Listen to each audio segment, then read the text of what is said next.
बिस्मिल्लाहिर्रहमानिर्रहीम। अस्सलामु अलैकुम डियर स्टूडेंट्स। आज हम चैप्टर नंबर 3 के जिन आर्टिकल्स के साथ दोबारा हाज़िर हुए हैं वो आर्टिकल नेम मैंने बोर्ड के ऊपर लिखे हैं, वाइट बोर्ड के ऊपर। फ़र्स्ट टॉपिक आपका होगा मोमेंटम एंड एक्सप्लोसिव फोर्सेस और दूसरा टॉपिक आपका होगा रॉकेट प्रोपल्शन। आप फर्स्ट टॉपिक में पढ़ेंगे मोमेंटम के बारे में और एक्सप्लोसिव फोर्सेस के बारे में, वो क्या होती हैं। तो सबसे पहले मोमेंटम के बारे में आप पीछे पढ़ के भी आए हैं। मोमेंटम क्या था? Product of mass and velocity. जिसमें आप मैस और वेलोसिटी का प्रोडक्ट पढ़ते हैं वो आपका मोमेंटम होता है। और एक्सप्लोसिव फोर्सेस किसे कहते हैं? तो सबसे पहले एक्सप्लोजन को मैं डिफ़ाइन करता हूँ। एक्सप्लोजन किसे कहते हैं? Sudden change in momentum. जहाँ भी आपका सडन चेंज इन मोमेंटम आए इट मीन्स वहाँ एक्सप्लोजन हुआ है। तो एक्सप्लोसिव फोर्सेस बेसिकली आपकी इंटरनल फोर्सेस की वजह से होता है। ये याद रखें, ये आपका एडिशनल आपके लिए इंफॉर्मेशन है। एक्सप्लोजन की डेफिनेशन भी और एक्सप्लोजन होता क्यों है। एक्सप्लोजन आपकी इंटरनल फोर्सेस की वजह से होता है। अब आपने इसके बाद ये भी पढ़ा था law of conservation of momentum. Law of conservation of momentum क्या है? Law of conservation of momentum में उसने बताया था total momentum of the system is always remain constant. आपका जो मोमेंटम है वो हमेशा सेम रहना है। तो अब मैं इधर लिख देता हूँ point, total momentum of system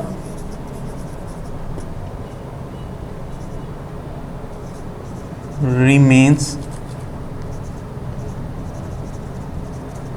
constant within an isolated system, एक आइसोलेटेड सिस्टम के अंदर। तो ये मैंने law of conservation of momentum की डेफिनेशन लिखी। अब ये आपको कैसे मैं एक्सप्लेन कर सकता हूँ तो वो देखें। फॉर एग्जांपल आपका एक एग्जांपल मैं दूंगा बॉम्ब एंड शेल की। तो उसमें ये देखें, फॉर एग्जांपल एक आपका बॉम्ब है, वो एक सर्टेन हाइट से नीचे ड्रॉप किया जा रहा है, नीचे आ रहा है, नीचे आ रहा है। नीचे आते हुए एक्सप्लोजन हुआ है। एक्सप्लोजन जब हुआ तो वो 2 पीसेस में, फॉर एग्जांपल या 2 और मोर पीसेस में डिवाइड हो गया। तो एक पीस आपका फॉर एग्जांपल इधर मूव कर रहा है और दूसरा पीस आपका इधर मूव कर रहा है। ये आपका पीस M1 है, फॉर एग्जांपल ये M2 है। अगर आपके मोर देन 2 पीसेस होते हैं तो आपके उनके अकॉर्डिंगली मैसेज आ जाएंगे। अगर आप इसका मोमेंटम कैलकुलेट करें तो वो आपका M1, इसकी वेलोसिटी अगर जिस वेलोसिटी से ये मूव कर रहा है वो V1 हो, इसकी वेलोसिटी V2 हो और इसका मोमेंटम लिखा जाएगा M1 V1, इसका M2 V2। अब आप अगर इनके मोमेंटम, इन पीसेस के मोमेंटम को कंबाइन करें तो आपको आइडिया होगा कि जो आपका टोटल मोमेंटम, इस बॉम्ब का मैस था m और इसकी वेलोसिटी थी नीचे आते हुए v, तो इसका मोमेंटम था mv। आपका जो टोटल मोमेंटम है बिफोर एक्सप्लोजन वो mv है और बाद में इनके टोटल मोमेंटम के इक्वल होगा। मींस ऊपर से ये नीचे आ रहा है, नीचे आते हुए ये पीसेस में डिवाइड हो गया और डिफरेंट डायरेक्शंस में ये मूव करना स्टार्ट कर दिया। अगर हम इन पीसेस का टोटल मोमेंटम कैलकुलेट करें तो वो आपके ओरिजिनल मोमेंटम के इक्वल आएगा। तो ये था आपका फर्स्ट। इसमें मैंने 2 एग्जांपल्स को एक्सप्लेन करना था। वो एग्जांपल्स आपकी, एक है आपकी बॉम्ब एंड शेल, एक ये आपको एग्जांपल मैंने दी है, ये आपकी एग्जांपल्स के पोर्शन में आ जाएगा। और सेकंड आपकी एग्जांपल मैं लिख सकता हूँ आपकी bullet and rifle,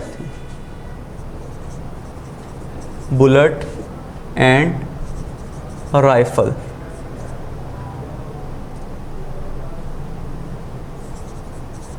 bullet and rifle. अब बुलेट एंड राइफल की एग्जांपल मैं इसको एक्सप्लेन करता हूँ नीचे।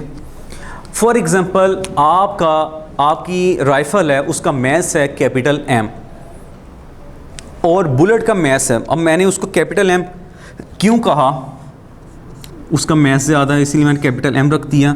बुलेट का मैस कम होता है इसीलिए मैंने उसको स्मॉल m रख दिया। इसकी वेलोसिटी को मैं v रखता हूँ, इसकी वेलोसिटी को मैं v डैश रख लेता हूँ। ये मैंने वेलोसिटीज दे दी हैं। अब ये देखें, अभी मैंने कहा कि total momentum before firing the gun is equal to total momentum after firing the gun. तो मोमेंटम आपका सेम रहना है। तो जैसे मैं इधर एग्जांपल को एक ओपन करता हूँ, मैं कहता हूँ मोमेंटम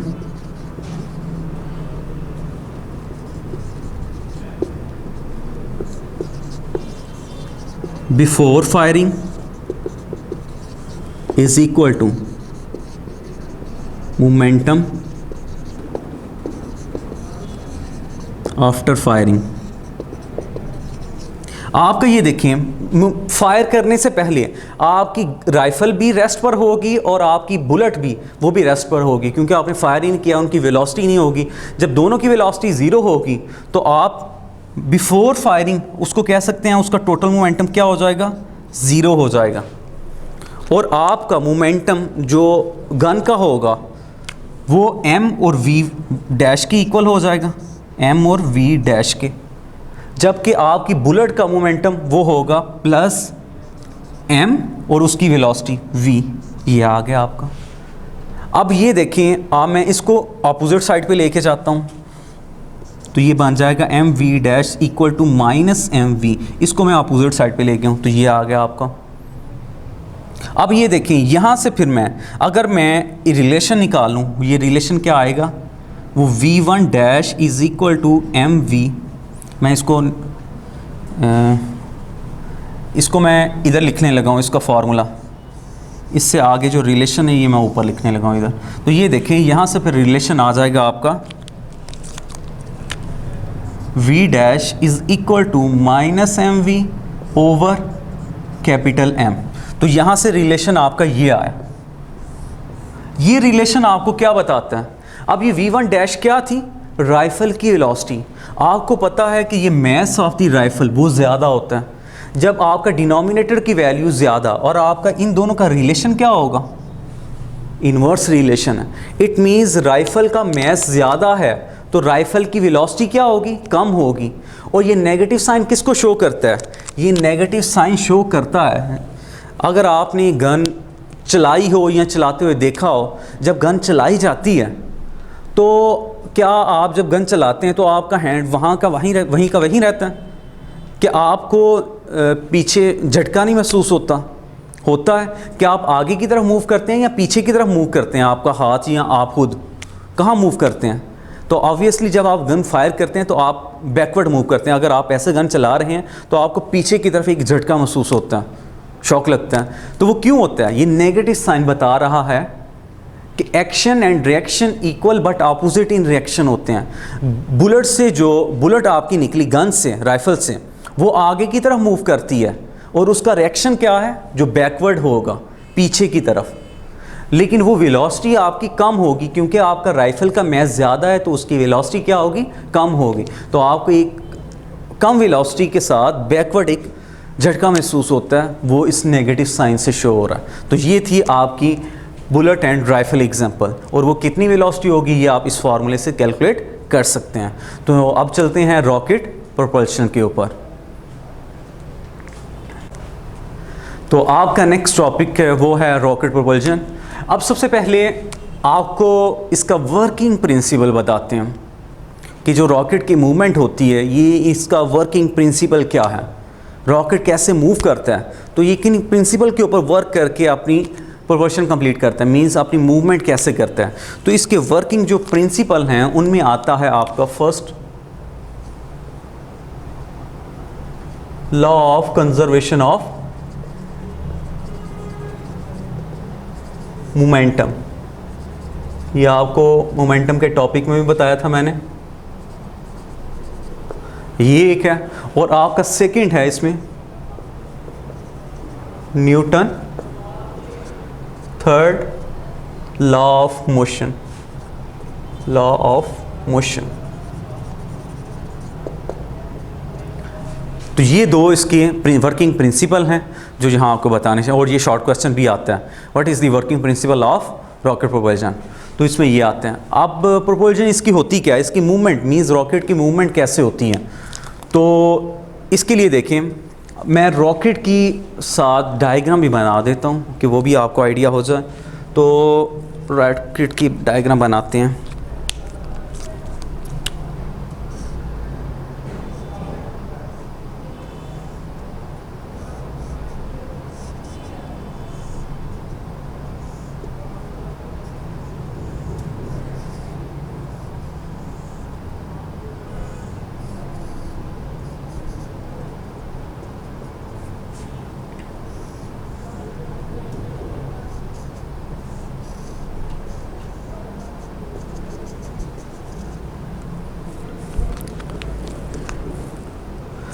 तो अब इधर से ये डायग्राम मैंने एक स्केच सा बनाया है, तो ये देखें। अभी साथ साथ मैं आपको एक्सप्लेन करता हूँ रॉकेट प्रोपल्शन कैसे होती है। ये रॉकेट की शेप है, तो रॉकेट में मूवमेंट होती है, उसकी जो टेल एंड है, रियर एंड है, वहाँ से गैसेस बहुत स्पीड से नीचे की तरफ इजेक्ट की जा रही होती हैं, बाहर निकाली जा रही होती हैं। जो उसको मोमेंटम प्रोवाइड करते हैं, उसके ऊपर एक फोर्स लगाते हैं, बैकवर्ड जो फोर्स लगनी है, रिएक्शन फोर्स, रॉकेट को ऊपर की तरफ मूव करते हैं। जितनी स्पीड से गैसेस नीचे की तरफ निकलती हैं, उसी स्पीड से फिर आपके ऊपर, रॉकेट के ऊपर एक बैकवर्ड फोर्स लगती है ऊपर की तरफ, जो रॉकेट को ऊपर की तरफ लेके जाती हैं। क्योंकि रॉकेट को, गैसेस को बहुत स्पीड से आपने इजेक्ट करना होता है। क्यों? क्योंकि आपने रॉकेट को ग्रेविटी के अगेंस्ट भेजना होता है। ग्रेविटी किसी भी चीज़ को अपनी नीचे की तरफ खींचती है, towards the centre of the earth की तरफ खींचती है, नीचे की तरफ खींचती है, और रॉकेट ने जाना है ऊपर की तरफ, यानी ग्रेविटी के अगेंस्ट वर्क करना है। तो आपको फोर्स ज़्यादा चाहिए होती है रॉकेट को ऊपर लेके जाने के लिए। तो ये आप ये देखें, जितनी स्पीड से गैसेस निकलती जाएंगी उतनी स्पीड से रॉकेट ऊपर जाता जाएगा। और याद रखें कि जो आपका जैसे जैसे रॉकेट का मैस आपका कम होता जाएगा, स्पीड उसकी बढ़ती जाएगी और वो ज़्यादा स्पीड से ऊपर की तरफ मूव करना शुरू कर देगा। और याद रखें, जैसा कि इस पार्ट में आपको ये प्रोपोर्शन है, जैसे मैस मींस जैसे जैसे मैस, उसका मैस डिक्रीज होगा, वेलोसिटी क्या होगी उसकी, इंक्रीज होती जाएगी। और आगे फ्यूल ऑफ द रॉकेट, याद रखें कि रॉकेट का 80% जो पोर्शन होता है वो उसका फ्यूल होता है। ये एक MCQs आता है, नोट कर लें इसको, और वेरी वेरी इंपॉर्टेंट साथ लिख लें। वो क्या है कि किसी भी रॉकेट का 80% जो उसका पोर्शन होता है वो उसके फ्यूल के ऊपर कंसिस्ट करता है। और ये देखिए, ये रॉकेट के पोर्शन है, तो रॉकेट के अंदर कैबिनेट होते हैं, डिफरेंट कैबिनेट। मींस आपने कंटेनर्स टाइप से, आप जो आपके होते हैं कंटेनर, वो साथ अटैच किए होते हैं, और इनमें 80% वो आपका फ्यूल होता है। और वो फ्यूल किस टाइप का होता है? वो लिक्विड और सॉलिड आपका हाइड्रोजन होता है, और लिक्विड ऑक्सीजन होती है।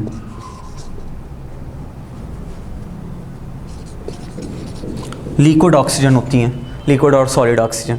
अब इनका फिर कंबंशन चैम्बर होता है इसके नीचे। ये आपके फॉर एग्जांपल ये हाइड्रोजन है, ये ऑक्सीजन है, इधर आपका कंबंशन चैम्बर है,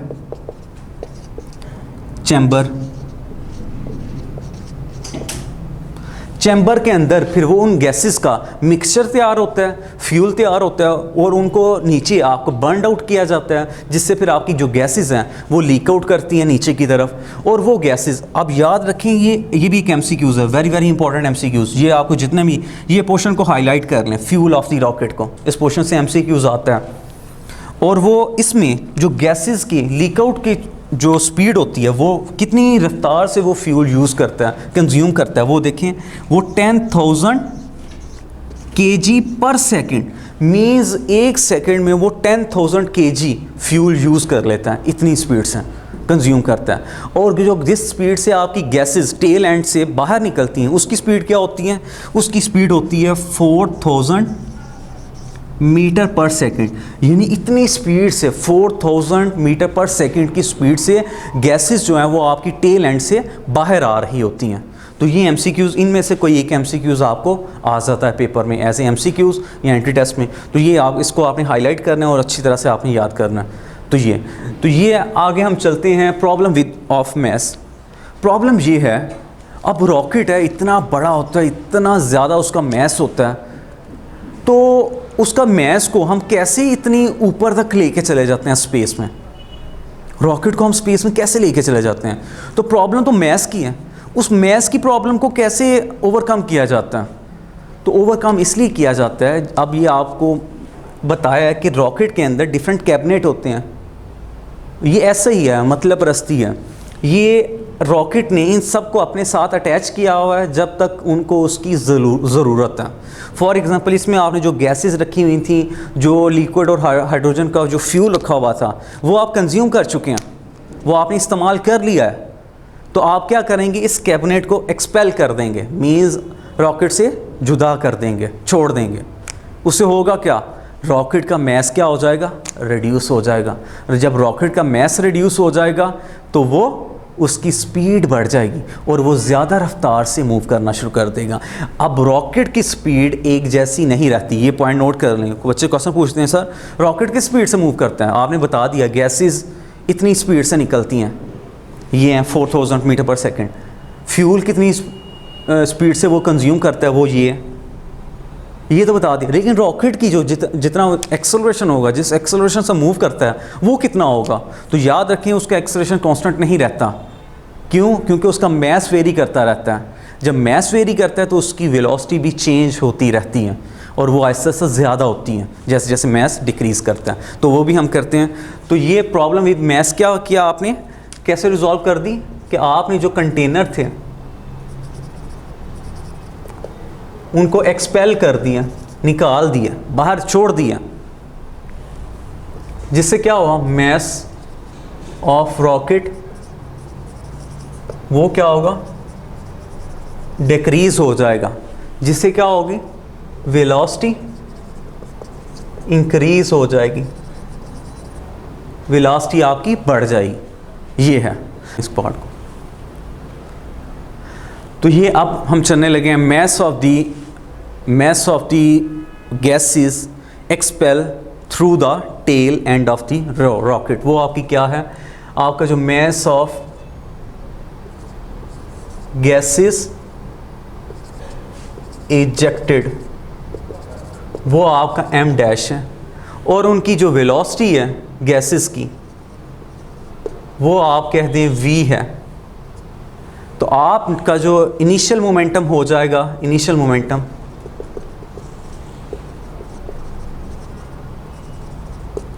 वो आपका ज़ीरो होगा, क्योंकि स्टार्ट उसकी वेलोसिटी ज़ीरो होगी। फाइनल मोमेंटम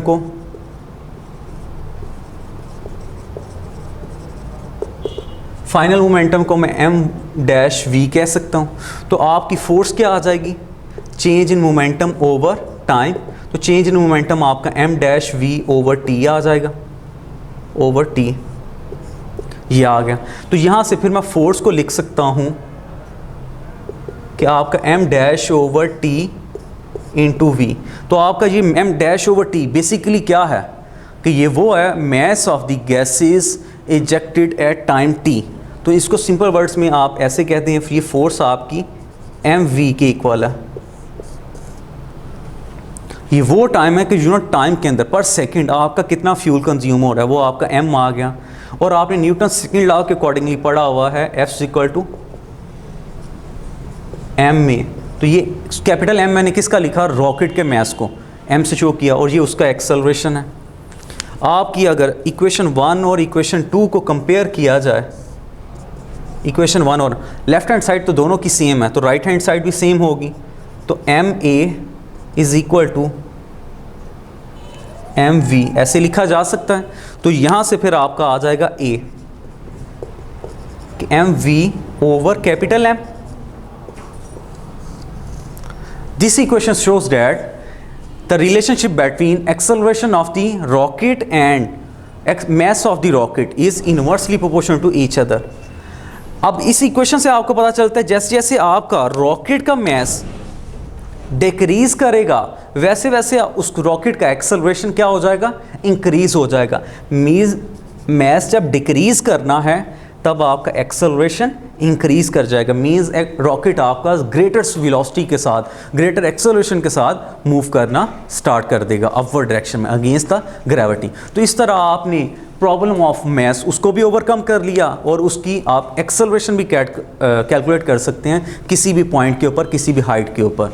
तो ये था आज का आर्टिकल जिसमें आपने पढ़ा मोमेंटम एंड एक्सप्लोसिव फोर्सेस के ऊपर, और दूसरा आपका आर्टिकल था रॉकेट प्रोपल्जन के ऊपर। तो ये आपको उम्मीद है कि समझ आ गया होगा, और अगर आपको कोई क्यूरी रह गई हो, कोई पॉइंट आपको क्लियर ना हुआ हो, तो वो आपने ज़रूर पूछना है, डिस्कस करना है। इंशाल्लाह आपको उसका आंसर दिया जाएगा। नेक्स्ट लेक्चर के साथ हम दोबारा हाजिर होंगे। अल्लाह हाफिज़।